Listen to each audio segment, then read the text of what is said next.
Magandang gabi po. Pangalawang mukbang natin ngayon. So, kainin tayo sa harap ng camera. In the Father, the Son, the Holy Spirit.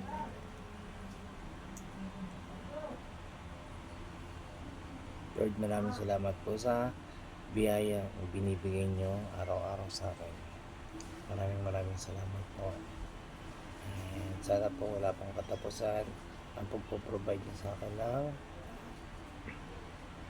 makakain. Maraming salamat po.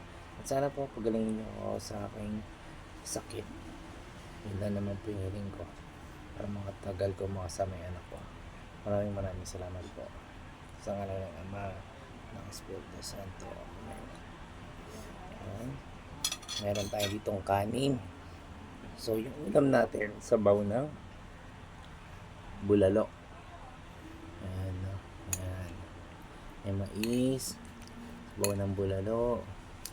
And then meron tayong buttered chicken na niluto ng aking partner. So yan, para sa akin, buttered chicken. So let's eat.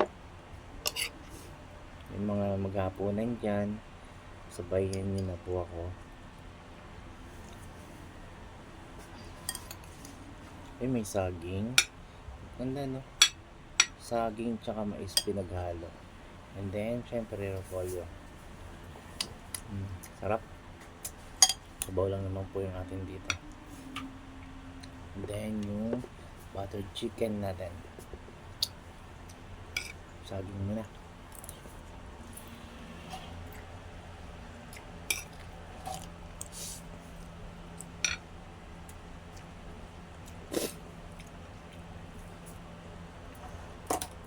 Sayang din yung sahod sa Meta, no?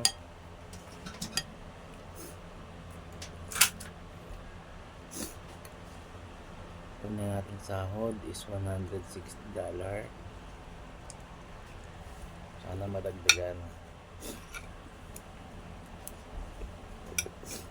Buttered chicken.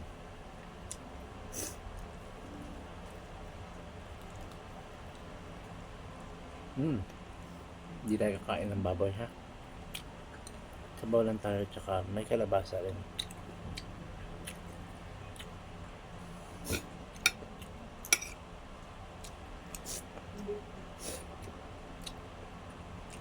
Hindi pala sa bulalo, nilagang baboy, kaya may kalabasa siya. So healthy pa rin naman. Salamat sa aking partner.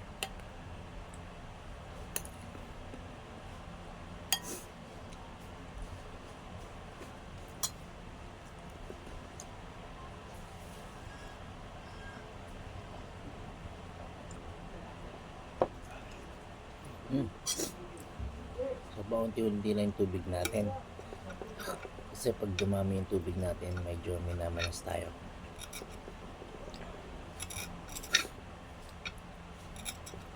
Yun na yung problema. Wala tayong kumain.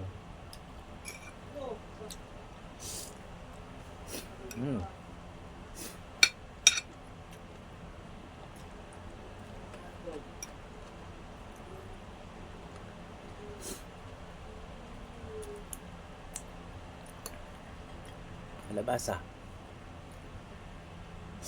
So tama na siguro tong kanin ko.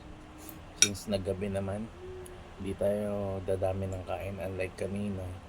Kasi pakso yung ulam. Naku po, taob ang rice cooker.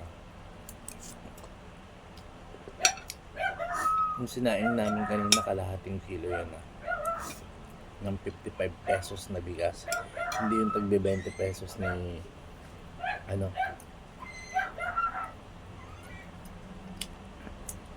hindi ako magitin.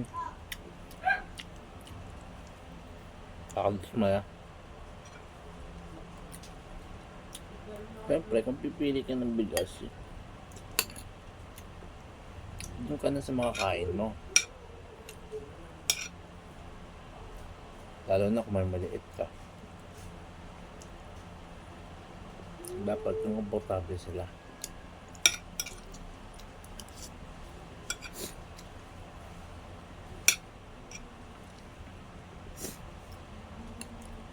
Nabasa ulit.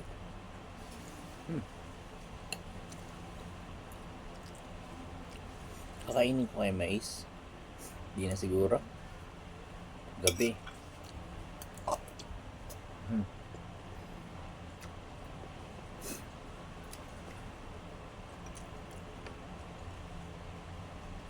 Eto, butter chicken. Niluto ng partner ko.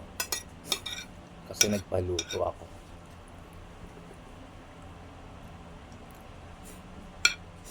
Anyway, tulog na yung partner ko. Maaga talaga natutulog yan kasi meron kaming lakad bukas.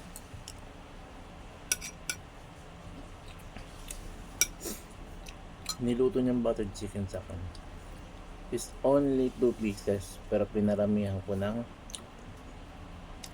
white onions, puting sibuyas,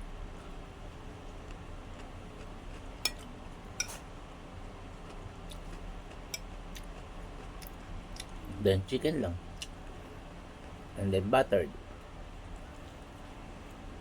Lahat yung pinabili ko sa kanya. Actually, wala siyang idea sa pagluluto ng buttered chicken.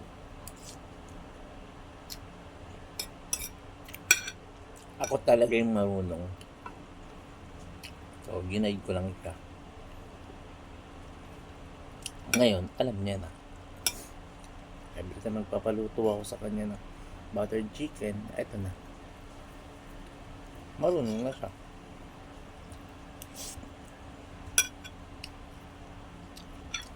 Yung na gabi naman, okay lang yung konti yung kanin, daming ulam. Kasi tulog ka eh. Mahirap na tunawan. Di nagpa-function yung digestive system mo. Alam ko yun. Napanood ko yan kay Dr. Willie Ong. Ang sayang na senador sa tumakbo ng vice-presidente. Kung senador yun, number 1 yun. Galang. Naisip ko lang, ngayon may cancer siya. Kasi na yung mga follower niya. Sana naman makasimpatya. Hanggang ngayon pinapanood ko yung video niya sa YouTube. Laking tulong yung mga video niya, lalo na sa dietary ko. Since na CKD5 ako, yung mga video kasi siyang for dietary. Actually, expert dyan yung asawa niya, si Doktora Ong. Panoorin nyo rin. Sarap. Kabawalan tayo. Huwag lang kain ng baboy. Pangit yun. Ipolyo. Konti na lang. Itara natin yung baboy. Off cam and on cam hindi natin kakainin yan. Kasi kinabukasan naratratin ako ng partner ko.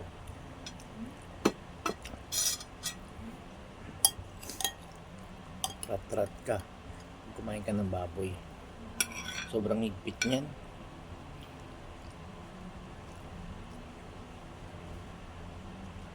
Away kapag kumain ako ng bawal. Mamaya bitawan ako niyan.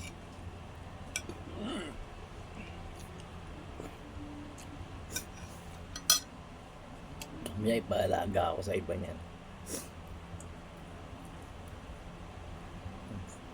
Ang isang manok lang yung kaya kong ubusin ah.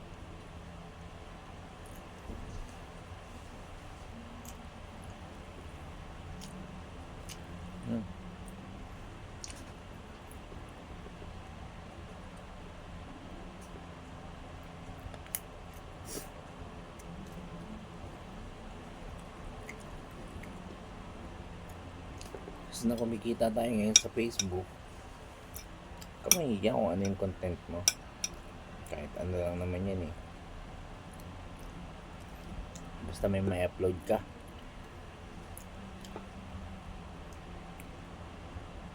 That's earning. So grab the opportunity. Yun lang naman.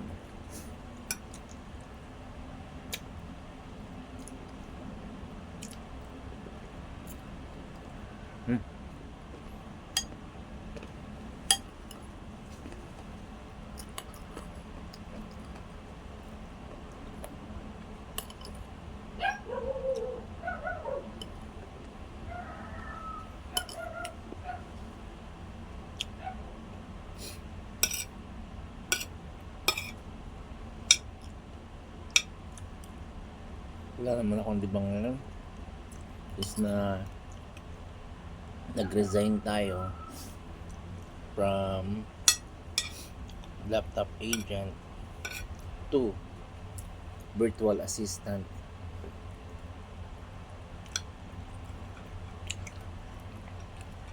Kagaling lang natin sa virtual assistant. So wala tayong work ngayon. Pero mag-work pa rin ako. Hindi pwedeng hindi. Baka sa politiko tayo magbumagsak. Sana. Ay.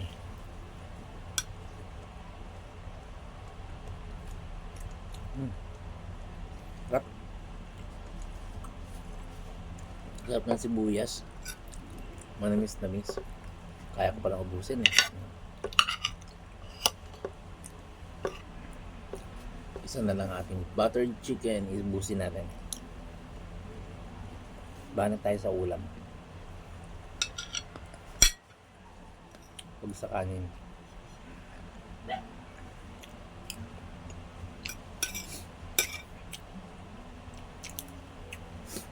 So yung tinira natin, yung baboy lang.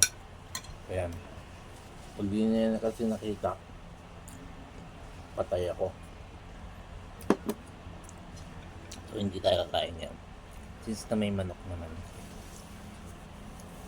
Sarap na pagkaluto niya ng butter chicken.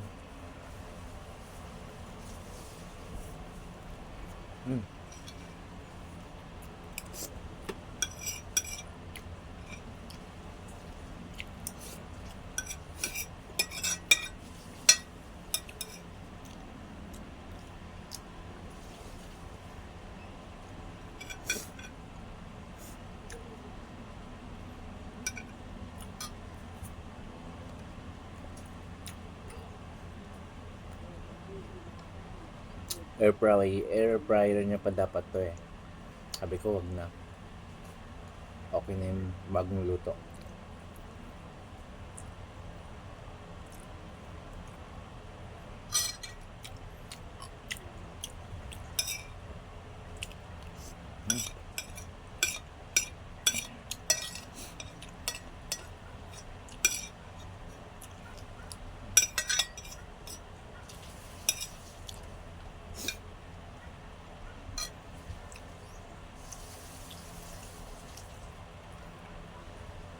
White onions.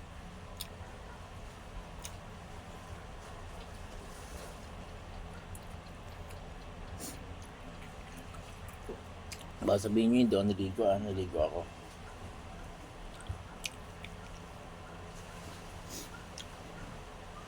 Hindi lang ako nagpalit. Hindi naman madumi to. Damit ko. Sando.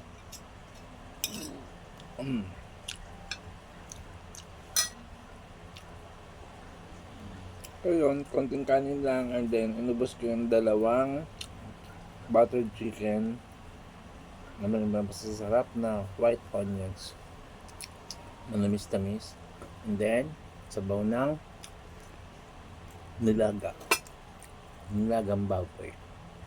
May repolyo, may kalabasa, may mais. Ayun lang naman yung hapunan ko.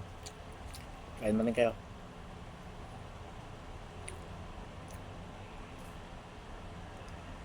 Tapos na ako. Konting tubig lang.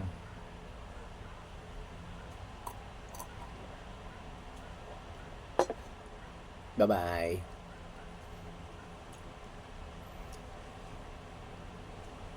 Busin ko na lang itong manok off cam. Okay?